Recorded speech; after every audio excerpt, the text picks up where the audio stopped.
దేశద్రోహం. నువ్వొక్కడివి తీసుకోవడం వల్ల నీ కింది వాళ్ళు తీసుకోవడానికి అలవాటు పడ్డారు.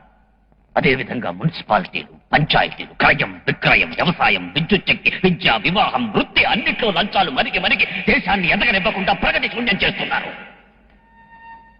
గాలి కాలుష్యం, నేల కాలుష్యం, నీరు కాలుష్యం, సహజ సంపదలు సమృద్ధిగా ఉన్న ఈ దేశాన్ని అడుక్కు తినే దశకు దిగదాటారు. దేశాన్ని తాకట్టు పెట్టి వ్యాపారాలు చేస్తున్నారు. అక్కడున్న చిన్న చిన్న దీవులన్నీ అద్భుతంగా పురోగమిస్తున్నాయి. ఎందుకని? ఎలా?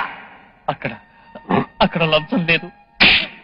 ఉంది ఉంది. అక్కడ కర్తవ్యం మీరినందుకు రా లంచం.